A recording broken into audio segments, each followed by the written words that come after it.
Hey guys, Scott here again. Kind of a continuation of my beer dissection videos. And over the last week or two, I've been doing videos about the Beers for Cheers, Sam Adams. I'm kind of winding down. And why I focused on this one is that this time of the year, Sam Adams and other breweries like Saranac, they put together those variety packs. And, you know, they are spiced. Many of them are spiced with classic Christmas spices, similar to your pumpkin beers that get the pumpkin spices at that time. And I know some people may be interested in that. They may not know much about it. So I figured I kind of focus on that. But as I've said, you know, spice beers, other than say Allagash White or a wit beer, isn't my number one thing. But I know people do enjoy it. So I like to kind of, you know, finish up and reviewing some of these beers. So the one I have right now today is the Sam Adams Cold IPA. So you'll find that in the pack. All right.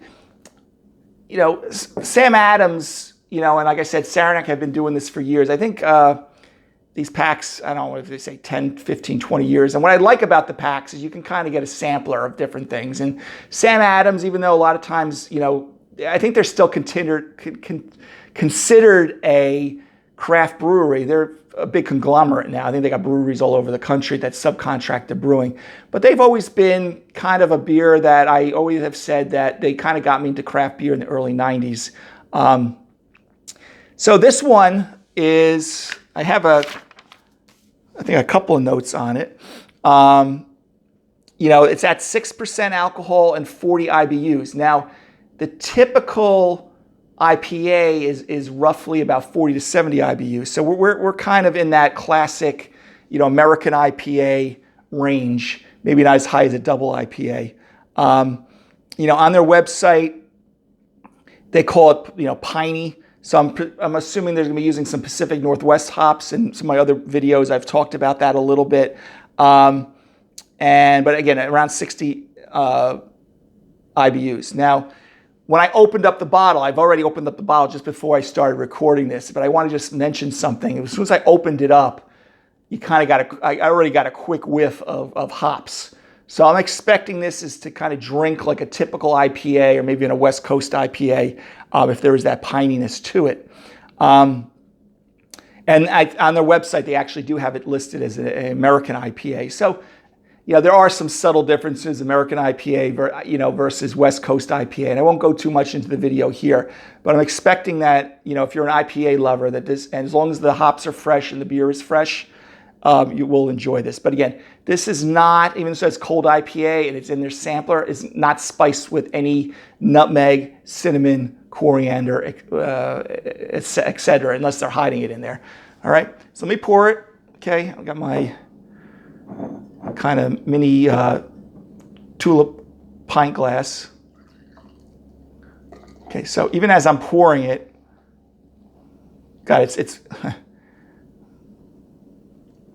it's pouring like a Budweiser here, okay, which doesn't seem very good, okay? So when I take a look at it, all right, perfectly clear, which is great if that's what you're looking for, you know, this is not your hazy or juicy IPA that you're gonna get the chill haze to it.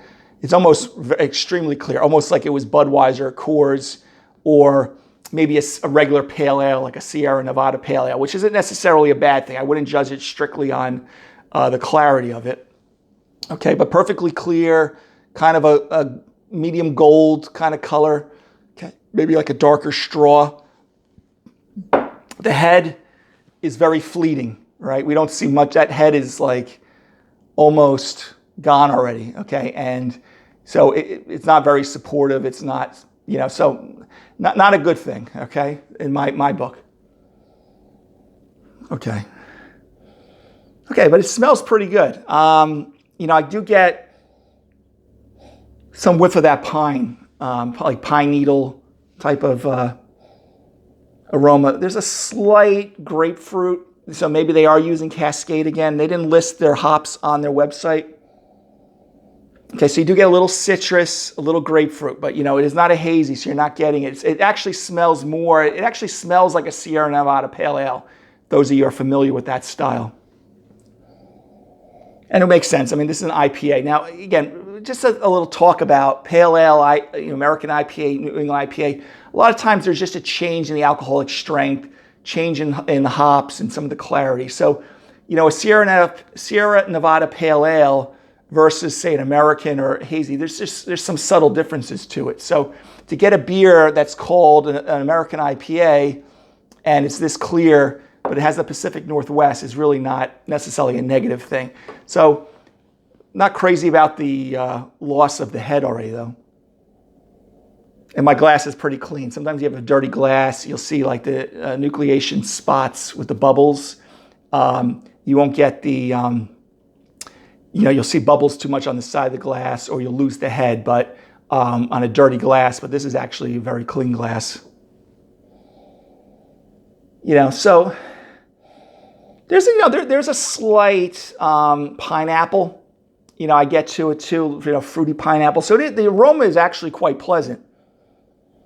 Pine needle, like I said, a little grapefruit, a little pineapple. So that is quite pleasant, and the clarity it's crystal clear. It's very pretty looking beer, okay? But it is, the head isn't very supportive there. So let's take a taste of this.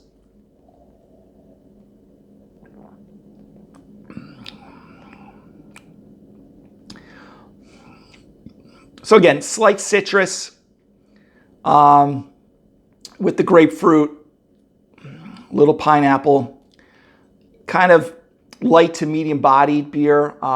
Carbonation's pretty sharp. And as it's sitting in my mouth, you kind of get a touch creaminess, but don't interpret creaminess like you're drinking like a Guinness Stout, nitrogenated or anything. But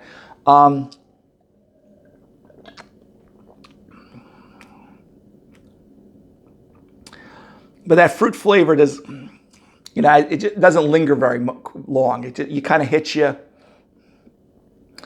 and kind of goes away a little bit. There's really no alcohol astringency to this, which I wouldn't expect much at 6% anyway. There's a moderate bitterness, a lot less than some of your classic West Coast IPAs. You're going to get a lot more bitterness to it, but drinks easy.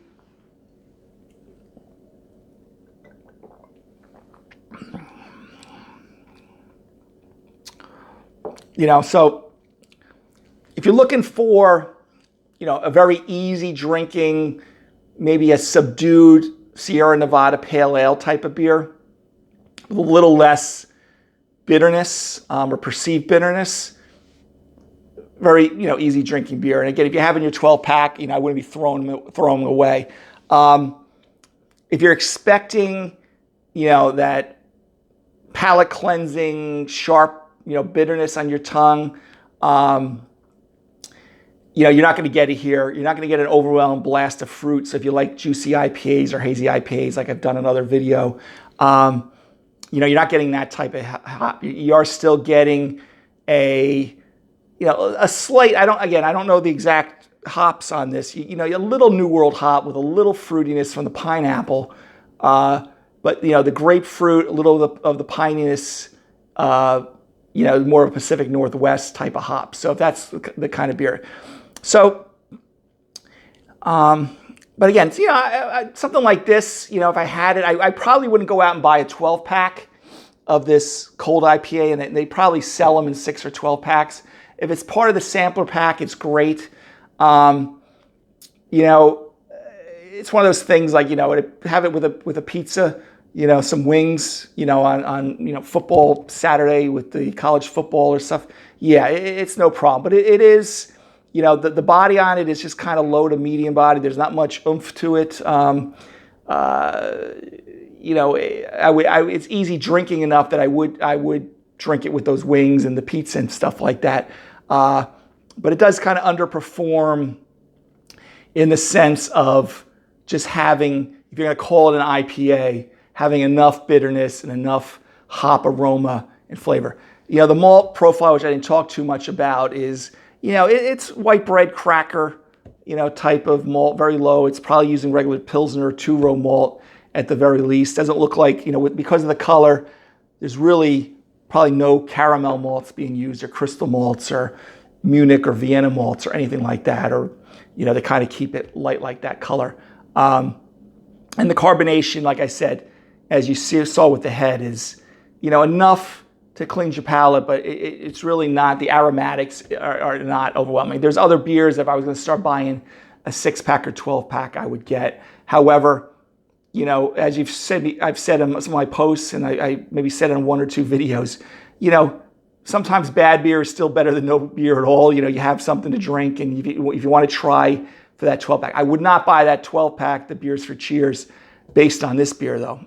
Okay? But that's pretty much it, guys. We're just going to pour. Before I break away from you, let me just see if I get that head standing a little bit better. Now, you know, so it's still going. It almost looks like Budweiser. Now, I would take this over American Lager, American Light Lager any day.